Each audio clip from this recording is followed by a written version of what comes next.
Broadcasting from the business capital of the world, this is the Podcast Business News Network. And welcome back, everyone. What are you hearing?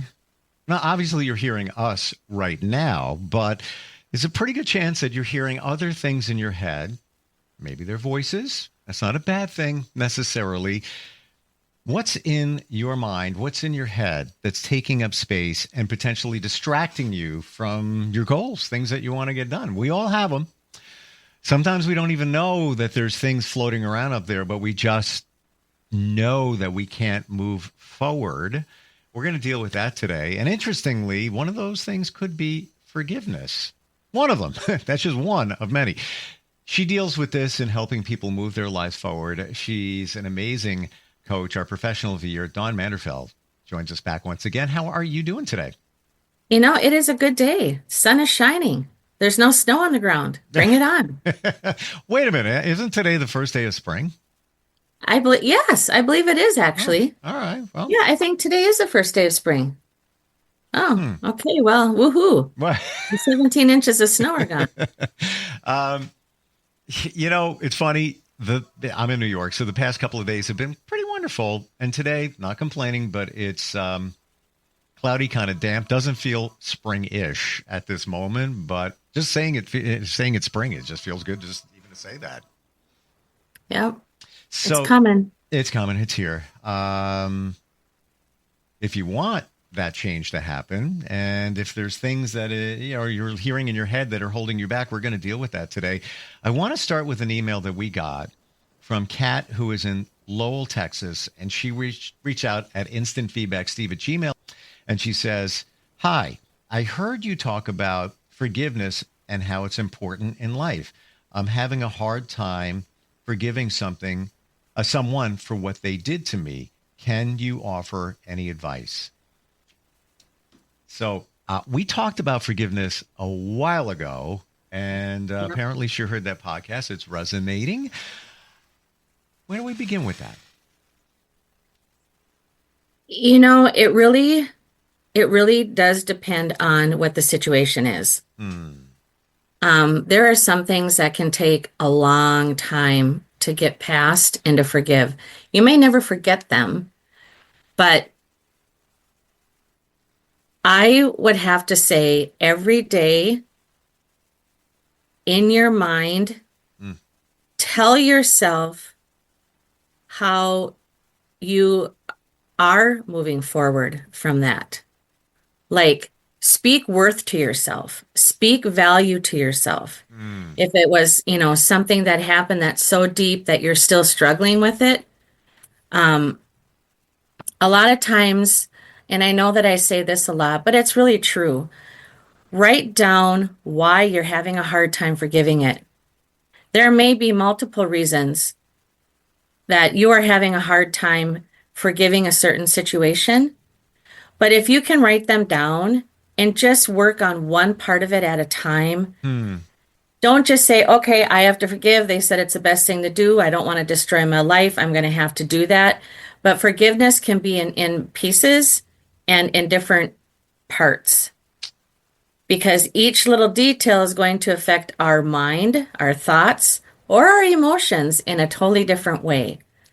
So, Kat, I'm going to encourage you to write down all the different things of why it's so hard for you to forgive that certain situation. Write down the pieces that are making it so hard. Do you think it's going to vindicate them? If you forgive them, do you think then that just gives them a free pass? It doesn't. It's giving you more peace in your body. So take the time and write down each thing that has caused you to not forget this incident, because every little part of that is important. You literally need to break it down and work on one part at a time. Don't always pick the hardest part. Like when you're writing it down, if there's one phrase or one word that you write down and it just starts making you angry, don't start there. Start with something that doesn't cause you so much frustration as you're writing it down, and work on it one point at a time. But remember, it's not giving that person a free pass and it's not giving that person the okay to do it to someone else. This is for you to be able to move forward in your life and to not have it affect decisions that you have to make on a regular basis or your trust level. Mm. When you have a hard time forgiving someone, it can change how you decide to trust someone. Is it a female? Is it a male? Was it a friendship? Was it a romantic friendship? Was it an employer, employee? It really does make a difference what each of those is. But if you just take it one word at a time and just work on that and realize this is for you, not for them, then I'm going to believe that you're slowly going to be able to forgive more and more and more of it until it's something that doesn't make you angry anymore or hurt. Mm. You may never forget it, but you can work on those other areas. As you're speaking about this, Dawn, I'm getting visuals and pictures of how when we forgive or try to forgive, there's so many moving parts.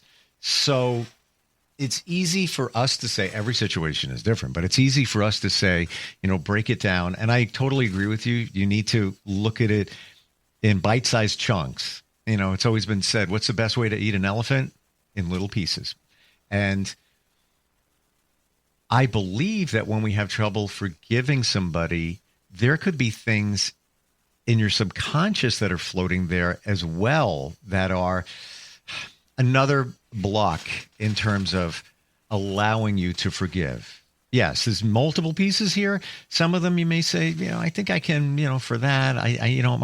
But there's something back there that is holding you back, and you might not even truly realize it. Does that make sense? And could that even be true? Well, it could, because if you're having a hard time forgiving someone, if you're dealing with that same situation with someone else now, it's going to trigger what you didn't finish dealing with back then. Yeah. So yes, it does stay up there, unfortunately. But in order for you to truly move on, depending on what the situation is,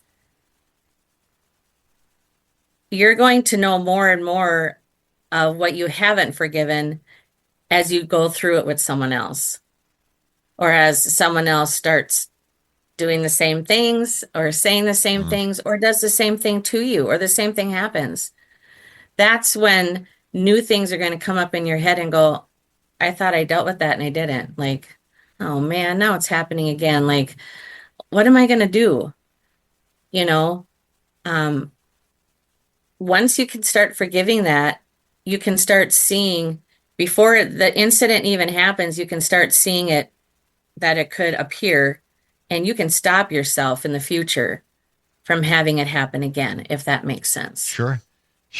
And let's say, in Kat's situation, somebody did something that she's having a hard time forgiving. Potentially in your past, you may have forgotten about it, but it's still, as we say, floating around in the subconscious, that maybe there was a trust issue and you can't release the forgiveness because maybe somebody did you wrong, and you can't give that up because it's your protection mode floating back in the back of your brain. Yep. You could have been 7 years old and somebody took your candy.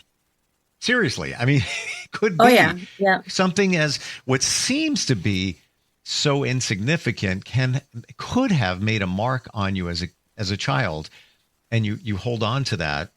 Or let's say your dad would say, let's get together, let's do this. But I have plans and I can't. And then the next time he says it, but I can't. And then the next time. That made a mark, and now you have trust issues. Totally understandable, no judgment whatsoever. But Exactly. that's another thing floating out there as you try to forgive. We are complicated human beings, literally, in our brain. Yeah. Our thought process either makes us fail or succeed. And it's not so easy to deal with things. And it's one day at a time sometimes, especially when it comes to forgiveness. And when it was so, so long ago, figure out what triggered it now. It's like, okay, if something happened to me back when I was 12 years old, I still do remember it, however. Now I'm 57, but when I think back at it, I've had different triggers throughout my life that have brought me back to that situation, but I know that I have forgiven it and I have moved on because now when I think about it, it's like, whew, I'm so glad that I survived that. I'm so glad that that is over and that it doesn't build up in me anymore. But it took a few different times throughout all these years that little flashbacks of that would come back, Mm, depending on if someone was talking to me or I was in a situation, something triggered the thought. hmm. And that's when I had to go back and go, okay, if this is still triggering that emotion, okay, I still need to work on just letting that go. And sometimes there's really no answer on exactly how to do it. But when you just keep telling yourself, I don't want to carry that, I just need to let that go, I can change going forward now. It can slowly help you to literally forgive that situation or get past it. And then all of a sudden, a trigger will come and it's like, it didn't trigger you anymore. And you're like, oh, okay, yeah. Mm. Positive affirmation's huge. That awareness is amazing. Yeah. It's not always there, though, unfortunately. Or it's the hard. That's the challenge. Awareness is everything. It's and you may know your upbringing. You may know your family dynamics, whether your parents got divorced or you were bullied, or you may have a read on that, but you may not know how it affected or it affects you now. Yeah. I Yeah, was going to bring the same thing up. That goes back to your childhood too sometimes. What you witnessed, what you saw, the environment you grew up in is it's yeah, you can change it, but you were still lived in it for how many years to mm, where it's just a part of who you are. And yeah, that can affect a lot of how you let things go. yeah. And no judgment for anyone, especially Kat. And thank you, Kat, for reaching out. Yes, thank you. It is you may just have the block from your upbringing, whatever the situation may be, and it all comes down to protection. So whatever that situation is that may be holding you back from forgiving somebody in your mind, whether you're conscious or not, you may be saying, I'm not gonna let them do that again. I am not, no, I am on guard. I am not Yeah. forgiving them. There's no way that is going to happen again. You got the best of me. You can blank off and not happen it again. Okay, I get that. And I agree with that in many regards. You learn, we're here to learn and teach. So you learn from that situation, but it's not helping you unless you release it in terms of forgiveness. Yeah. Easier said than done. Yeah. Yes. Mm, It can take years sometimes. yeah, for sure. And it just ties into what we originally were talking about today, how we've got things taking up space in our head that's distracting us and or holding us back. And this forgiveness thing could possibly be one of those things. Or there could be something in your head that's distracting you from forgiving. Part of you might say, yeah, I know I should forgive them. And then the voice or something comes up. Like, no, I call it squirrel brain. You're, onto the next thing, onto the next thing. And you get deflected instead of dealing with the task at hand. I need to forgive them. Focus, laser. But a lot of times you hear these things or you're aware Yeah. of these things and may not hear them. Taking up space. Tell me about that. How does that look for you? How would you describe it? Space in your head. I don't know if anybody would really ever want to be inside my head. Um, my head is a busy head. We'll just put it that way. Um, I can be a very active person, and I'm a multitasker. Same. So in my head, I have pictured so many times a whole bunch of just either little bubbles or little drawers. And depending on what I'm dealing with that morning or how I'm feeling, it depends on which drawer that I'm willing to open up to take up space in my head. But as the day goes on, something triggers something. And then all of a sudden I realize, oh man, I didn't get that done. Or, oh man, Mm, why didn't I do that 3 years ago? Why, I mean, we can let doubt and fear take up space in our head mm. and that we're never good enough or what people may say. A lot of times, what takes up space is words. For me, words can affect me more than even what someone has physically done to me. Mm. The words I can hang on to longer. And it's like I have to learn to compartmentalize that, to not let those words that someone else said um, determine on what I actually want my brain to function and work on, how I really truly want to move forward. And you really do have to learn to compartmentalize. And that's not so easy, especially when you're a multitasker and you're dealing with a relationship, you're dealing with children, you're dealing with hundreds of things taking up space in our head every minute. Oh, yeah. And learning how to put the positive stuff in front is not something that just automatically works for everybody.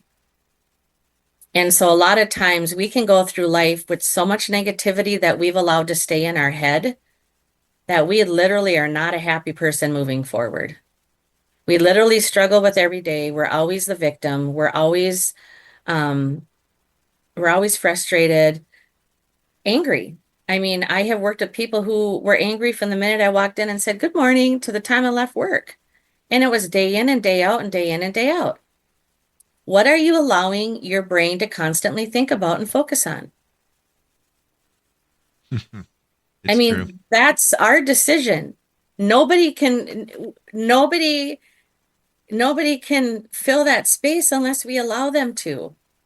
So, what are we allowing today to take up space in our head? It really does affect every single word that comes out of our mouth. And we let these things marinate. And guilty as charged. I can Yeah. have a personal situation come up. This is real, in real time. And it can annoy me because I always say just do the right thing for all. And I know it's not the right thing in my heart. Could be that situation. And I'm like, and it's like, whoa, I'm going to just let it go for now. I don't have to deal with it. I don't have to give it attention. I'm going to just throw it off my plate. If the other person was doing the right thing, this wouldn't be an issue. I'm not going to worry about it anymore. You're out of there. But Yeah. it's taken work to release certain things, whatever they may be, when they present, at least in my world, where I would sit with it for like a day, maybe a week, two, whatever. Now it's just like the initial sting, if you will, of somebody's actions. And then I'll turn around 5 hours later and it's like, why did he even worry about that? Go ahead. I have recently had that happen too, where I got a text, and this is with this specific family. Um, I and another friend had gone way above and beyond helping this particular individual. And there was a situation where something was a deadline and had to be done. And they had reached out to me, their family member had reached out to me. What am I going to do? I've got to, this has to happen by this date. And so we changed our whole schedule to go and help the situation and to get it done so that they could just be done with it, get it off their plate and move forward. Okay. So after all of this, and basically what it boiled down to is that this particular individual, I believe now, just felt guilty because they probably could have helped and could have made it work, Mm, but just didn't want to. And so they knew, hey, let's just ask, Dawn and her friend, whatever. So anyways, we had done this and it took a lot out of us. We're talking 2 full days, no work, almost working through the night, trying to get this situation taken care of. wow. And about 2 months later, another incident happened with this individual that needed the help. And all of a sudden, we're there, just for support. And then now there was a new change in how everything needed to be. And this person either had to start taking charge and show up or really just kind of weasel out of it and not do what she should have normally have done, not taken responsibility. So I get this text telling me how, thank you for what you've done, but you never gave me the opportunity to do it myself and to figure it out. So you took that opportunity away from me and, you know, just kind of throwing it back in my face because all of a sudden they realized what they had said to me in the past and what we had done saved them from something. But what I'm trying to get at is that they made a different priority and they did not prioritize that. So when we did, people were thanking us for helping the family. And that didn't sit so well because we didn't do it for any recognition. We didn't do it to be, we only 3 people knew that we were doing what we were doing for this specific person. And we didn't want recognition. We didn't ask for anything. We just did all the kindness of our hearts because this person was disabled and just literally couldn't do it and really needed the help. So I want to best understand, make sure I got it, but I want to double check it. The person that you helped, were they reaching back and saying, you should have given me an opportunity to take care of it myself? Or was it the other person that did not help? It was the other person. Got it. It was the other person that did that. So then all of a sudden it was put back on us because literally there was guilt there. Yeah. I totally crystal clear. But that was in my head and it brought tears to my eyes. And it took me a whole day where I should not have given it that much space, Steve, but I did. Because it just cut, when you're a giver and you're a helper and you go out of your way to do that, to have someone kind of turn it around on you like that and just say, thank you for what you did, but from now on, we don't want your help. We don't need your help. We're going to take it from here. So just back off, stay out of it. And I was like, oh boy, how do I like what? I was just so blown away. But I just had to take a deep breath. And for me, Yes. I just had to pray about it because I knew it demanded a reply, but I needed to be very careful how I responded. And so after I just kind of put it all in perspective, realized the situation that was going on that was very emotional at the time, I was able to take a deep breath and say, you know what? This is a lot of emotions talking, maybe not so much their heart, but a lot of emotions. And I was able to reply in a positive way and just, take the answer to a different way. But if I would have responded the way I wanted to and say, send all this proof of what I had, I would have probably lost a friendship. And so it has taken me a long time to get to what happened last month, but it still hurts. It still shocks you. I don't care how old you are, how well you can handle your emotions. I let that take up my whole brain the whole day. Because it's almost hard to fathom. Instead of what you received from this person, one would think it should have been gratitude. Thank you for what you guys did. And even if they wanted to voice their opinion, thank you for what you did. You didn't need to do that. I really could have taken care of it myself, but I appreciate it. If they wanted to throw their little, backhanded compliment in there. They did say thank you, but then when they threw in the stay out of it now, you know what I mean? When they said the thank you, but yet they put that little poke in there. Yeah, no. It was like, oh, but yeah, and that's an example of I should have never given it that much space. I should have taken a deep breath and go, there's a lot of emotions going on right now. Just walk away from it, go do what you're going to do, and then think about it later on how you want to reply. And And no matter what you say or do, it's never going to change the way they think. No. You want them to see. Don't you understand what's going on? Don't you understand what we did out of the goodness of within? You want them to see that. they're not going to see that. They weren't, because that day they were not in the mood to hear it. They weren't going to hear anything I wanted to waste my breath on. So it was just kind of like, you know what, let's just not even go there. Just say, you know what, I'm really happy that you've chosen this path and that you want to take it on. And I really wish you the best, and you've got this, you can do it. That's kind of how I responded. And, but I let it take up way too much space in my head. There's 3 words and it's on your shirt. Just be kind. So if the other person did, I didn't know if you can see that, but I read it. I have something after this today. So I'm like, okay, this is the perfect shirt for you to wear today. It says everything in terms of what we're talking about here. Just be kind. That's it. That other person could have been kind. And I put it through the filter. It's a 3 filter. Is it if a reply comes, you're sending, they're sending, I'm sending, whatever.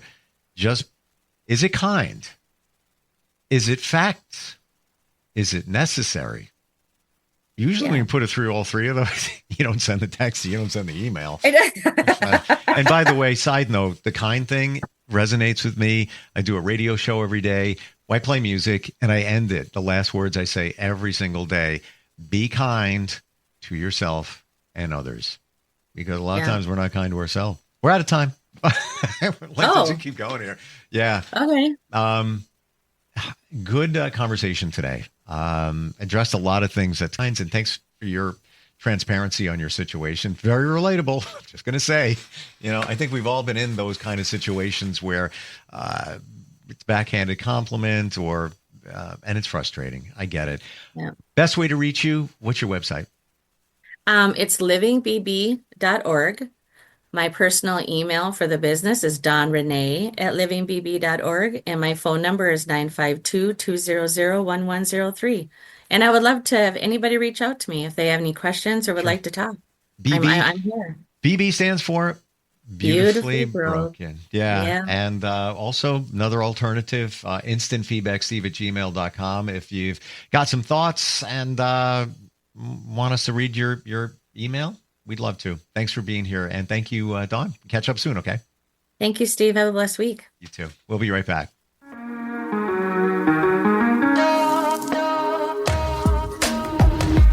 Broadcasting from the business capital of the world, this is the Podcast Business News Network. Let's go inside the mind of a 10-year-old. I should have worn those earrings today. I like those earrings. Gabby has those awesome earrings. I need to ask her where she got those, but that's just what she would want me to do. I'll have Michaela ask her for me. Buckle up, Sarah. Yeah, but then Michaela will be like, why don't you just ask her yourself? That's just like Michaela. Sarah, buckle up. Michaela's such a great name. I wish I was called Michaela. There's like a dozen Sarahs in my class. Hey, we're not hitting the road until you buckle up, honey. Oh yeah, seatbelt. I forget sometimes because my brain is like busy, I wonder if there's pizza at school today. Sometimes it can be tough to get through to your kids, but it's not impossible. Always make sure they're wearing their seatbelts, even on short drives. Remember, you have the keys, you have the power. Never give up until they buckle up. A message from the National Highway Traffic Safety Administration and the Ad Council. Visit safercar.gov/kidsbuckleup for more information.